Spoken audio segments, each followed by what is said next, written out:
Welcome back to the channel. As usual, I am your host, Sellssi, and we have our final 27-man list, which is going to represent us as the African Cup of Nations. And Ghana, well, I have said I'm not holding my breath. The Black Stars might do well at the AFCON. The Black Stars might not do well.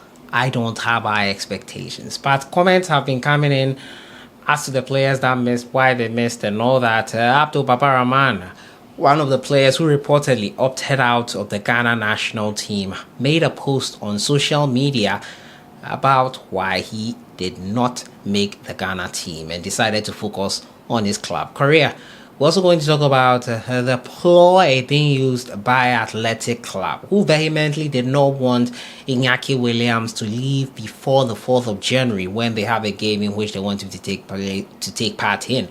He is now reportedly having an injury which could see him delay joining the Ghana Black Stars camp. The camp opened officially today, the 2nd of January. Happy New Year to you guys. Ghana will be playing in that friendly versus Namibia on Monday, 8th of January at the Papayara Sports Stadium. We'll also talk about Kudus Mohammed, who according to Chris Hughton yesterday is having an injury which is being looked at closely, but he will probably be fit enough.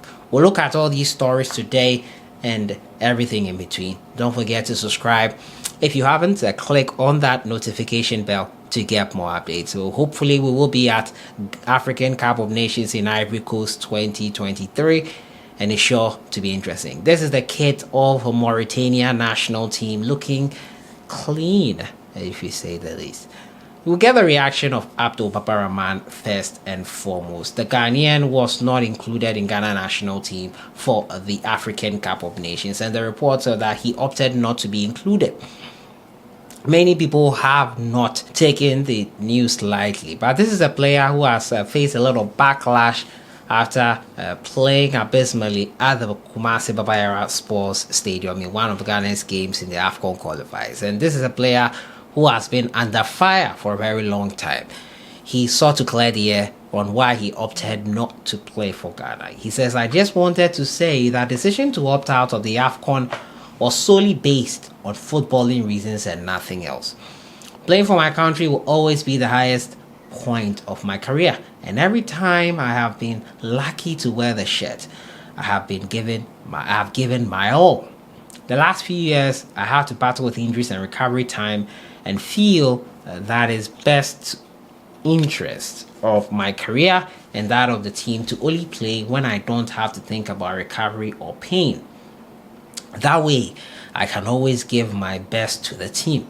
The lifespan of a footballer is very short, and sometimes we have to make these tough decisions for the general interest of the nation we love most and that of career to enable longevity.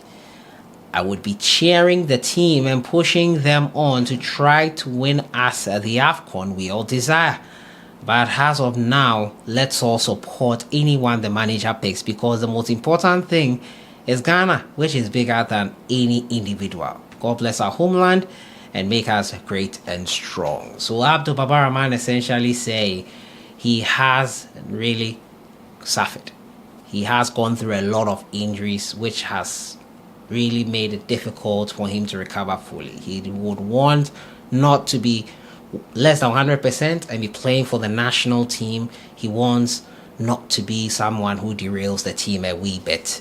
Yes, there are many people reading a lot into this. Some say he did not write this speech himself. Whichever way you see it, a player who opts out of a national team should never be forced to opt back in. Their hearts are not in it to begin with. So not to say he has not had Ghana's interest at heart, but he at this moment feels he needs to recover fully and be at his best, at his peak, before he represents Ghana again. And that is fair. If we have a player who is not 100% playing for us, it serves us negatively rather than positively. So Rahman, thank you so much for your services.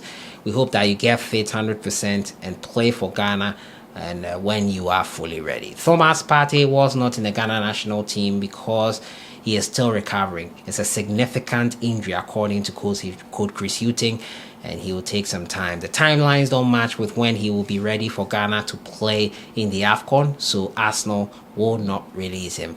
Also, update is that Kudus Mohammed, yes, he's having a small injury concern, which has meant that probably he will not join the camp as early as we thought he would. Coach Chris Hughton revealed as much in the presser yesterday. Kudus Mohammed and West Ham United, and that is it. Tariq Lamptey is also not going to be there, and no surprises there. He has been out for a while for his club side. Roberto De Zerbo said it in that press conference, and he made it quite clear.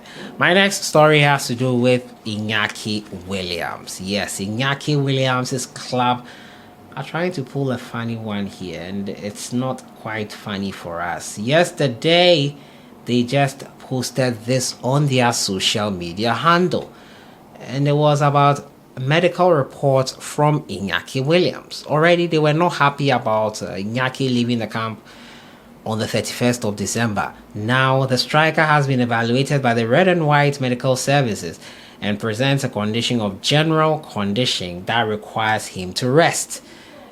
Quite interesting. The Athletic Club player has been assessed by the Red and White Medical Services early in the day in Lezama and presents a general condition that requires him to rest. He has received treatment. He will be assessed tomorrow in anticipation for him being able to travel and join the Ghana camp as soon as possible. The medical services of the Ghanaian Federation have been informed of the condition of the Red and White player. This is below the belt, to say the least. And considering the fact and the timing of the issue, I don't think they are doing us any good service here. The FIFA is who I will blame here, because clubs are inclined to release players for the African Cup of Nations. If clubs are not ready to pause their leagues for a month to have the AFCON played successfully to its end, as we did for the World Cup, they should not delay players joining their national teams. It's as simple as that. The AFCON is from a very huge continent, which is Africa. If clubs have African players who are so integral to their success, why don't they sit down and pause the league for a month? It's a winter break, basically. Why don't they do that? I'm surprised that clubs are pulling this ploy. This is clearly not something you'd expect from a club like Atletico, but they will pull all the stops to have their player stay with them as long as possible. What condition requires him to rest? No specifics about the condition, a general condition, nothing specific. This is clearly a ploy to have the player stay longer than needed at his current club, and that will derail Chris Hughton's plans. He's one of the 3 number 9s, according to Chris Hughton, who are in the Ghana national team, and if he is not in camp in time, it will probably derail his acclimatization to conditions for the AFCON. We hope this gets resolved and he joins the team as soon as possible. But let me know your thoughts on everything. Rahman, the new kids, Kudus Mohammed's injury, and Inaki Williams' club trying to pull a funny one on us. I'll see you guys in the next one. Have a great start to the year. Enjoy the rest of your day.